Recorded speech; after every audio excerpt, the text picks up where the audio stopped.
Bikin kue basah yang enak dan secantik ini ternyata simpel banget ya guys. Kalian wajib banget cobain. Tanpa di oven, tanpa dikukus, aku jamin ini anti gagal. Bisa buat suguhan saat arisan di rumah, untuk isian snack box, atau bisa juga untuk ide jualan, dititipin di warung atau dijual online. Yuk langsung aja kita buat.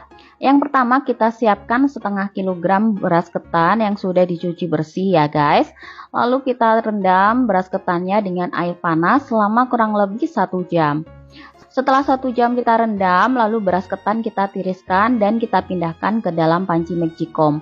Lalu kita tambahkan 1 sendok teh garam, 1 lembar daun pandan, lalu kita tuang 500 ml santan kelapa. Jika menggunakan santan instan, bisa gunakan 2 bungkus santan instan ditambahkan dengan air. Setelah itu beras ketan kita masak seperti biasanya kita memasak nasi pada magicom ya. Setelah beras ketan sudah hampir matang, ini kita aduk dulu ya guys agar matangnya merata, dan santan yang mengendap di atas ini bisa meresap pada ketan ya. Sambil menunggu ketannya matang, aku mau baca novel dulu di Vizo Novel.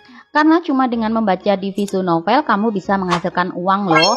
Selain baca novel secara gratis, kamu juga berkesempatan buat dapetin uang Rp48.700 di hari pertama. Dan semakin banyak baca, semakin banyak yang kamu dapetin. Yuk langsung klik tombol di bawah ini buat download Vizo Novel. Dan mulailah menghasilkan uang sambil membaca novel. Ini kita buat dulu untuk sari pandannya. Siapkan 3 lembar daun pandan dan 15 lembar daun suji. Lalu daun pandan dan daun suji kita potong kecil-kecil. Jika sudah, kemudian kita tambahkan 100 ml air. Selanjutnya daun pandannya kita blender hingga halus. Setelah sudah halus, kemudian kita saring dan juga kita peras. Nah, ini untuk ketannya sudah matang ya guys. Lalu kita siapkan loyang. Di sini aku menggunakan loyang ukuran 18 x 18 cm. Lalu loyang kita olesi merata dengan minyak. Jika sudah, kita beri alas plastik ya, tapi kalau ada daun pisang bisa pakai daun pisang aja ya guys. Kemudian kita masukkan ketan ke dalam loyang, kita masukkan ketannya hingga habis. Lalu ketannya kita ratakan sambil kita tekan-tekan agar ketannya nanti padat dan tidak ambyar saat dipotong. Kira-kira hasilnya kayak gini ya guys. Ini kita sisihkan terlebih dahulu. Kemudian lanjut kita buat untuk lapisan pandannya. Lalu kita masukkan 1 bungkus tepung hongkue. Ini beratnya sekitar 95 gram. Tambahkan 200 gram atau 13 sendok makan gula pasir, setengah sendok teh garam. Lalu kita tuang 800 ml santan kelapa. Santannya ini aku dapat dari 1 butir kelapa utuh. Jika menggunakan santan instan, bisa gunakan 3 bungkus santan instan ukuran 65 ml, lalu dilarutkan dengan air.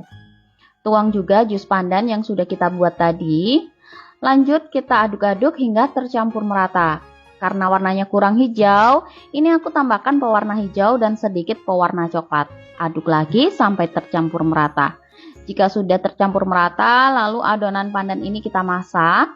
Masak adonan menggunakan api sedang sambil terus kita aduk-aduk ya, agar adonan bawahnya tidak gosong.